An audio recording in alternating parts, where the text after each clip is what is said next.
muchas empresas familiares, el mando se lo dan a los familiares. Y si el familiar no está capacitado, el que pierde es la empresa. No pierde ni el familiar ni la empresa se cae. Entonces, la empresa tiene que trascender a las personas. Sí. Creo que eso fue el punto número uno que me llevó a mí a impulsar, a juntar a la familia, a tener comunicación de la empresa. Vamos a hablar de la empresa en el lugar donde se habla de la empresa. Y eso fue un crecimiento puertas para adentro, donde en la Argentina en ese momento quizás no se podía crecer en market share o en nuevos productos. Y aprovechamos a crecer puertas para adentro. Matías Virgilio, bienvenido al podcast de Converge, acá en Estancia Anfield junto a Juan Fortuna y Luca Bestrelo. Vamos a hablar del Centro de Chapas S.A. de la ciudad de Rosario. ¿Cómo estás? Bueno, primero gracias por la invitación. Es muy lindo, la primera vez que estoy en un podcast. La verdad que escucho muchos y nunca me tocó participar. Así que, bueno, nada, si quieren les cuento un poco Sí. De dónde viene la empresa, de a qué nos dedicamos y qué hacemos. Sí. Es una empresa que tiene 30 años de trayectoria. Yo soy tercera generación, fundada por mi abuelo materno. Hoy, bueno, y ya no hace... ¿Dónde la fundó el abuelo? El abuelo la fundó en Oroño 4190, donde está nuestra casa central, nuestras oficinas. ¿Tenés idea de la historia cómo fue? Sí, todo. Aparte conviví mucho con él y tuve la posibilidad que me lo cuente y nada, he ido ahí cuando estaban los ladrillos poniéndose. ¿Y siempre fue el mismo rubro? Siempre fue el mismo rubro. Nosotros arrancamos siendo distribuidores de Comesi cuando todavía Ternium no era, digamos, un monopolio como es hoy. La realidad es que Ternium compra Comesi y ahí nosotros pasamos a ser distribuidores de Ternium. Y después con los años, bueno, eso fue nuestro inicio y con los años comenzamos con agregarle valor al producto que comprábamos y que distribuíamos y comenzamos a planchar bobina galvanizada para la industria, a flejar las bobinas también para la industria. Y con el correr del tiempo comenzamos a ver que había que seguir agregando valor y terminamos conformando perfilería galvanizada para steel framing y para estructuras metálicas. Mati, ¿cómo arrancó tu abuelo? ¿A qué se dedicaba? O sea, ¿cómo fue que dijo, bueno, voy a empezar a hacer esto? Mi abuelo viene de otra empresa también del rubro, en la cual funda con otro nombre Centro de Chapas. Y bueno, pero ya venía del rubro, él venía de otras empresas así que hacían primero lo que era más el rubro de alambre y demás, siempre metalúrgico. Y bueno, decide abrir en la zona sur de Rosario otra boca de distribución y bueno, por eso fue que se fundó Centro de Chapas. Mati, ¿cómo fue tu proceso para empezar a sumarte a la empresa? ¿Y cuándo arrancaste? Capaz que ya arrancaste cuando estaba en quinto grado, ya te empezaste a familiarizar, más capaz antes. Bien, pero no. ¿cómo fue eso? A ver, yo fui al Colegio Sagrado Corazón, que antes lo hablábamos, y después, bueno, estudié contador en la UCA. Cuando estaba terminando la facultad ya me empecé a curiosear con la empresa. Y empecé a ir a la típica, ¿viste? A ver los funcionamientos. Pero de grande ayudar ya. ¿Cómo? ¿Eras grande ya? En el año 2003 ingresé yo en la empresa. ¿Tenías 25? Y yo soy, 21 años. ¿Y por qué crees que tardaste tanto en familiarizarte con la empresa? No tenía decidido estar en la empresa familiar, digamos, no era como una decisión. Por ahí tenía la cabeza más en otras cosas, estaba haciendo deporte, jugaba al rugby y pensaba solo en jugar en la primera de Duende. Y lo único que quería era eso. Y bueno, y después cuando empecé a ver la realidad y me empecé a meter en la empresa, ponele que full time me metí en el año 2004. Y bueno, ahí sí, me empecé a profesionalizar, a hacer muchos cursos con ProPymes que Ternium nos brinda esto de capacitar la cadena de valor. Y la verdad que a mí me aportó muchísimo porque me aportó donde yo quería y donde necesitaba para la empresa. Ahí, bueno, entré en la parte primero administrativa, media contable, de tesorería y demás. Y después ya me fui a la parte comercial, que es donde claramente yo mejor me siento. Hoy estoy de gerente general en la empresa y hemos profesionalizado mucho en ese tiempo. creo que donde más aporté y más le di a la empresa fue en la profesionalización de sus procesos y de las personas y de la empresa en general. Y el área de la familia fue también una parte muy importante para nosotros, que fue firmar un protocolo familiar, que también eso profesionaliza mucho. Hoy de la familia, hoy de la familia estás vos solo. No, de la familia somos 6 personas adentro de la empresa. Están todos trabajando. Sí, sí. ¿Primos?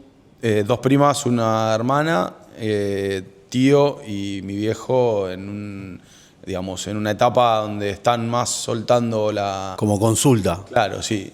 ¿Y de qué se trata ese protocolo? El protocolo es un protocolo en el cual se habla de toda la familia y los ingresos de posibles políticos, hijos, el día de mañana. Siempre dije que yo no quería que pase con mis hijas lo que pasó conmigo, que yo necesitaba trabajar en la empresa, no la empresa que Matías trabajara en la empresa. A mí no me pusieron barreras de entrada. A mí, si yo hubiese estado recibido o no, nadie me hubiese dicho no puedes entrar porque no tenés un título, o no puedes entrar porque no tenés una experiencia hecha en otro colega que te enseñe lo que es la calle y tener un patrón. Y quizá, bueno, también compra-venta de acciones. Tiene un... Entender qué es ser dueño y no, Exacto, quién es dueño y está trabajando sí, adentro, sí. creo que ordena muchísimo. Qué Ordena bueno muchísimo que también los sueldos, digamos, de lo que es la familia y los sueldos de las personas no familiares. Se habla de muchos puntos en el protocolo, obviamente que son protocolos privados. Es un contrato. Sí, es un contrato firmado y que hay que darle validez después, porque vos lo podés firmar y... validez, lo metés continuidad. abajo, Sí, tal cual. lo metés abajo del cajón y no sirve para nada, pero la idea es ir renovándolo con el tiempo. Tengo una pregunta, Mateo. ¿Costó llevarlo adelante? ¿Fue una idea de todos? Porque generalmente, te comento, nosotros también este año pudimos formalizarlo también.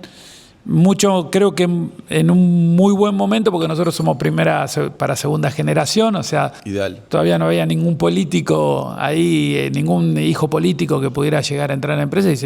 O sea, me parecía que era un buen momento porque había menos, es un traje a medida, ¿no? Un poco. Obvio. El protocolo familiar, pero a veces es un poco complejo llevarlo adelante, pero qué interesante que lo hayan podido hacer, porque yo veo a veces que hay empresas de muchos años, tengo la suerte de conocer mucha gente en el rubro empresarial, que hay empresas de 80 años que no tienen protocolo. Y todos dicen, porque nadie quiere tocar el tema, o dice, bueno, que el que lo arregle, que el que sigue. Y así van pasando los años y después a veces se hace un poco complejo, ¿no? Exacto, sí. A ver, a mí siempre me inquietó, yo soy muy inquieto, muy de hacer todo el tiempo cosas por la empresa y por mí, por cosas personales también y cuestiones de negocios por fuera de la empresa también. Y la verdad es que yo creía que era una debilidad a futuro para que la empresa pueda trascender a las personas. Hoy está Matías, mañana puede estar Juancito liderando Centro de Chapas y puede ser pariente o no. Y eso hay que entenderlo porque muchas empresas familiares el mando se lo dan a los familiares. Y si el familiar no está capacitado, el que pierde es la empresa, no pierde ni el familiar ni la empresa se cae. Entonces hay que trascender a las personas, digamos, la empresa tiene que trascender a las personas. Sí, tal cual. Creo que eso fue el punto número 1 que me llevó a mí a impulsar, a juntar a la familia, a tener comunicación de la empresa, no del domingo si comemos asado o si vamos a la pileta, sino vamos a hablar de la empresa en el lugar donde se habla de la empresa. Y eso fue un crecimiento puertas para adentro, donde en la Argentina en ese momento quizás no se podía crecer en market share o en nuevos productos. Y aprovechamos a crecer puertas para adentro. Así que nada, eso a mí me impulsó a llevarlo. Fue difícil. Hay momentos en los cuales son momentos de tensión, momentos de caras no tan felices. Pero cuando uno habla de cara a cara y se habla profesionalmente, se llega a un buen puerto, más cuando son todas buenas personas las que intervienen, como en el caso mío de mi familia, que considero a todas muy buenas personas, entonces eso aporta también a que cuando hay buena leche las cosas salen bien. Bien, a nivel empresarial, Sí. ¿a quién admirás? referente del rubro, de referente de la empresa. Me parece que empresa, vamos por empresa, si te parece. Por Y después empresas. si querés hablar de deporte también, que tocaste el tema deporte. Sí, me encanta el deporte. A ver. Nada, a nivel empresa, creo que nosotros pertenecemos a Ternium, que es el grupo Techini, que, como te dije, me capacité en ProPymes y vi lo que son las empresas profesionales para que tengan éxito. Ese fue, digamos, mi guía a seguir. Colegas tengo muchísimo en todo el país y la verdad que los miro, los admiro y los respeto, e inclusive los tengo como una guía de los que hacen bien las cosas, hay que copiarlas, y los que hacen mal no.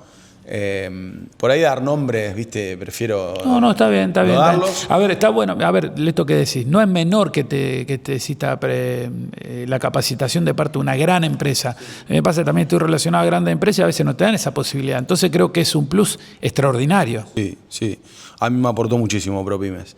De hecho, hace poquito estuve en el seminario que hace ProPymes de fin de año, en el cual habló Pablo Roca como dueño del presidente del grupo Techin, la llevó a Patricia Bullrich, que venía de firmar la ley laboral recientemente, y todos los empresarios tenían la posibilidad de preguntarle de la reforma.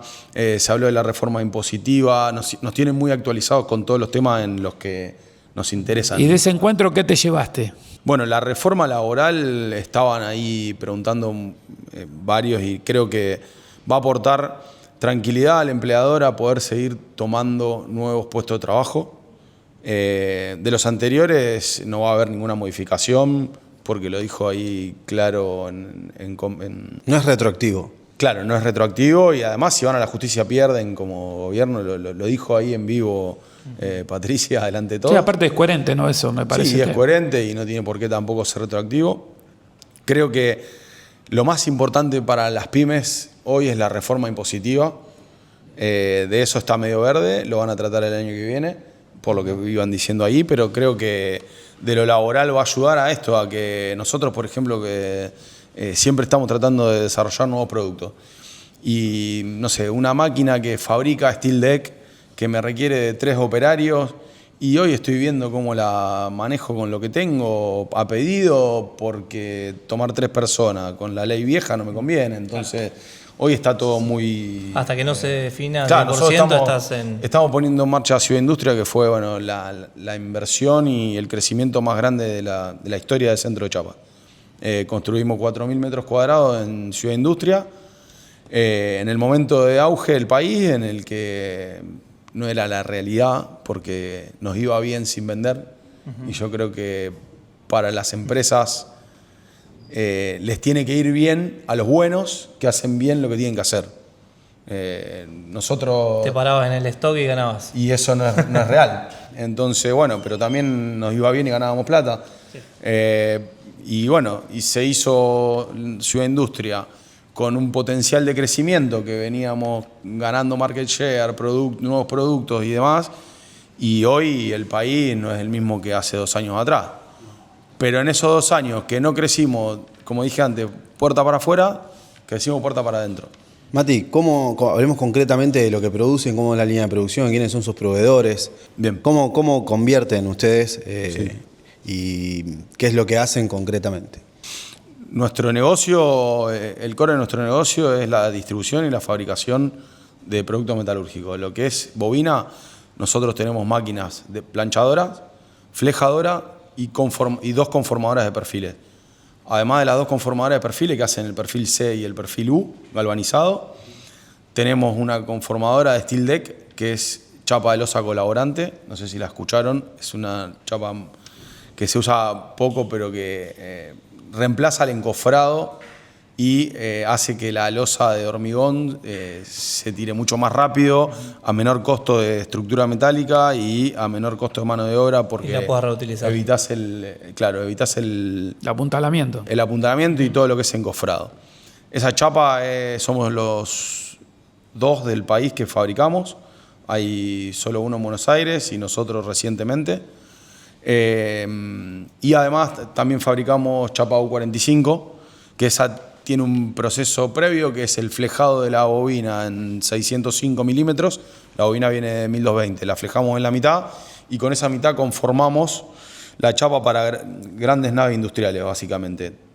Todos los galpones que van a ver ahí en Ciudad Industria o en los parques industriales que tienen luces de 25 a 50 metros de largo están hechas con esa chapa, porque lo que hace es que se puede conformar de un largo indeterminado y va engrafada chapa con chapa, no tiene perforaciones, entonces eso es mucho más ágil para grandes naves. ¿Quiénes son sus proveedores? Nosotros le compramos el 85% de la materia prima a Ternium y el otro 15% Isover, Isolan, tornillería, Friolatina. Bueno, tenemos varios más, pero el 15% de nuestras compras van entre todos esos proveedores y el proveedor mayoritario es Ternium. ¿Y por qué vienen a Ciudad Industria? ¿Por seguridad, por comodidad? Mirá, en el año 2017, uno de los desarrolladores, colega, y que hoy ya no estaba, que es Ariel Ehrlich,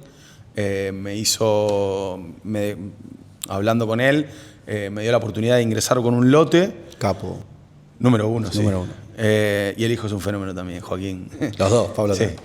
Y nos hace comprar un lote que en realidad me da la posibilidad de comprar un lote como inversión. Y bueno, y después la realidad es que nosotros tenemos la fábrica tenemos Uriburu y Francia, nos quedaba muy bien, veíamos que la autopista Córdoba, todo lo que es circunvalación y autopista Buenos Aires, ubicado impresionante. Los desarrolladores que desarrollaron el parque también, gente de primera. Vimos la calidad que tenía el parque y adquirimos una segunda unidad al lado que nos permitía construir sobre la medianera y poder hacer un galpón bastante más grande. En el año 23 decidimos largarnos con el tema del proyecto para la obra.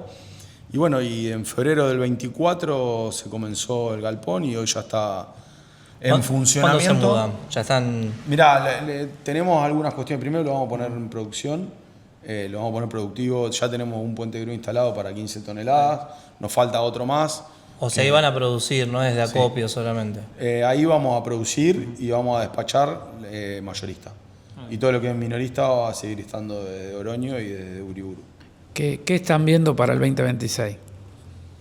Yo tengo muchas esperanzas, expectativas, digamos, de que de alguna vez y para siempre tiene que cambiar la cosa. Yo quiero verlo en vida, el cambio, no quiero estar bajo la tierra. Y los empresarios que emprendemos, que nos movemos y que queremos invertir en nuestra tierra y no llevárnosla afuera, queremos que llegó el momento, porque desde que soy chiquito la escucho, no, pero en el país las cosas no funcionan. ¿Y cuándo van a funcionar? Si no es ahora, yo creo que no. ¿Vos creés que el camino por el que vamos es el correcto? Mirá, yo no sé si es el correcto o el incorrecto, porque por ahí hay una cuestión política. Sí que había que cambiar por donde íbamos, ya no se podía ir más. Entonces, el cambio genera nuevos desafíos. A mí me hubiese gustado quedarme sentado arriba del stock y seguir ganando plata. Pero es mucho más desafiante ser eficiente, mejorar los procesos, tener más competencia, que te elijan por tener un buen servicio, tener una buena estructura de costo y que no, total lo tapa la inflación y sigamos gastando, total la inflación lo tapa. Ahora no, ahora hay que ser bueno de verdad. Estructura de costo y nos ponemos renglón por renglón a ver qué hay que bajar y la rentabilidad no es la de antes, sino que ahora es más chica y tenemos que meter toda la estructura de costo en esa rentabilidad. Mati, y empezaron a emprender también a desarrollar, ¿no? Empezaron con un proyecto acá en Funes.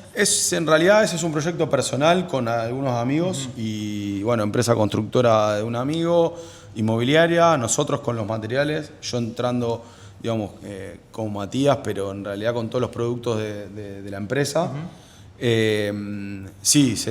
Hicimos Fanside, que es un desarrollo que está acá por Fuerza Aérea, muy, muy grande, muy lindo, está quedando muy lindo. Son 5 locales de planta baja de 200 metros cuadrados y 13 oficinas en planta alta. En vida. Se vendió muy bien ese desarrollo, así que bueno, probablemente venga el 2. ¿Eso es en vida? Eso es en La Cardera. La Cardera. Sí, Fanside, al lado del gimnasio, 2.200 metros cuadrados en total del edificio. Ya sé, sí. Todo en seco, íntegro en seco. Es un ejemplo, digamos, para el que por ahí duda todavía la construcción en seco de lo que se puede hacer. ¿Cuándo inaugura eso? Mirá, estamos entregando las unidades en marzo-abril. Y ya ahí vamos a hacer la inauguración. Queda un solo local a la venta y una sola oficina. Lo otro está todo vendido y la verdad que fue una muy buena experiencia. Sobre todo para mostrar nuestros productos puestos ahí. Está todo, ahí están los perfiles, la chapa panel, perfil W, tornillería, placa de yeso, lana de vidrio, todos los productos están puestos en y que está perfecto, porque todavía hay gente que si no golpea y parece sólido, parece que no existe. Y mirá, realmente Juancito, vos sabés que yo me mudé hace una semana a mi casa que me construí en Steel Framing y siempre vendí el sistema desde la teoría. Y ahora... Nunca fuiste usuario. Claro. Nunca de lo ahora empírico. lo vendo desde la práctica. O sea, lo vi cómo se construyó, vi el paso a paso, porque fui todos los días de mi vida a la obra, porque me encanta.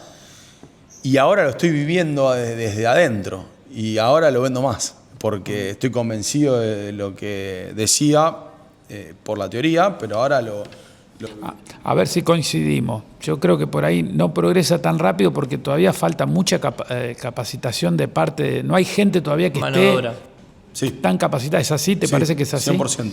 100%. Igual la obra gris del steel framing llega un momento que por más que a mí me la hizo un cliente amigo que labura muy bien, ya hizo varias casas, después de ver todas las casas que habíamos vendido y que cómo habían quedado, obviamente hice la mía con él.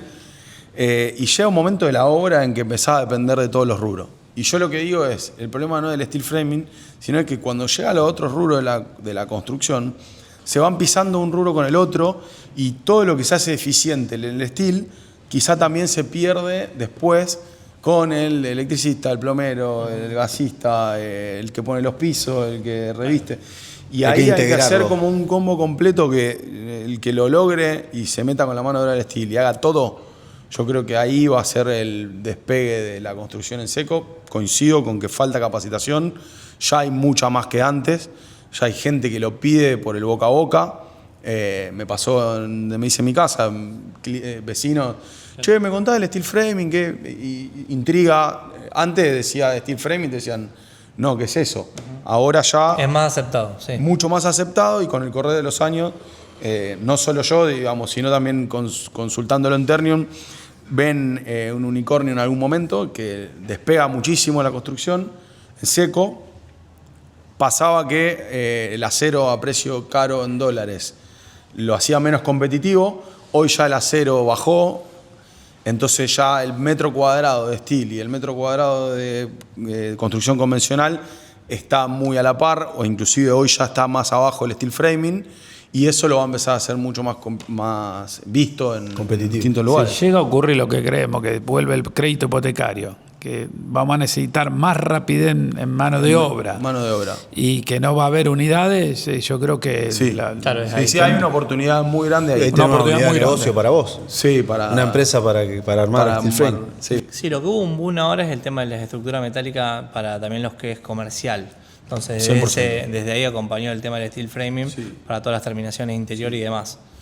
La estructura metálica con perfil W, decís vos, que es para el local comerciales, Fanside la montaron en, no sé, 15 días, o en 10 días.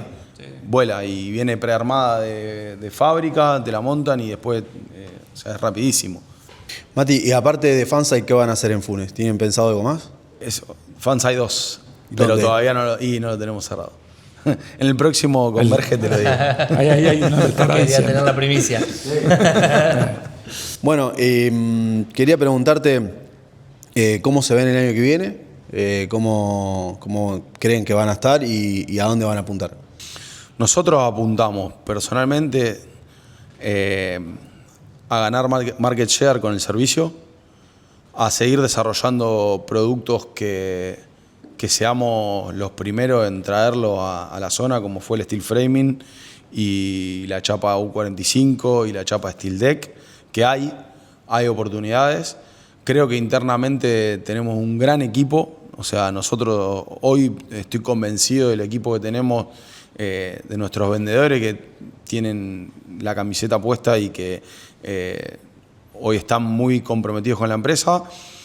Creo que el 25 termina siendo no tan malo como arrancó. Pudimos ahí al final mejorar con mucho esfuerzo, muy duro, pero sería por ahí... ¿A qué se lo atribuís a la mejora? Y si vamos a los términos económicos, cuando empezó a despegar el dólar ayudó. La primera parte del año con un dólar planchado a 1100 o a 1000. Sí. Ahí fue durísimo. ¿Las elecciones tuvo algo que ver también? Para nosotros las de Buenos Aires y antes de las últimas que ganó Milei, en esa etapa hubo mucha gente que consumió por miedo y acopió mercadería por miedo a que el dólar se vaya... La vieja costumbre. La vieja costumbre argentina. Quedó demostrado que no pasó, y después sí se frenó post elecciones que la legislativa... ¿Pero se reactivó el mercado un poco? ¿Sentiste eso o no? Sí, siento que se está reactivando. Tengo buenas expectativas para el próximo año. Ojalá así sea. Sí. Bueno, gracias Mati Virgilio por estar. Bueno, muchas gracias por la invitación y fue un gusto, la verdad, muy linda la experiencia. Gracias. Gracias, Mati. Gracias, Mati.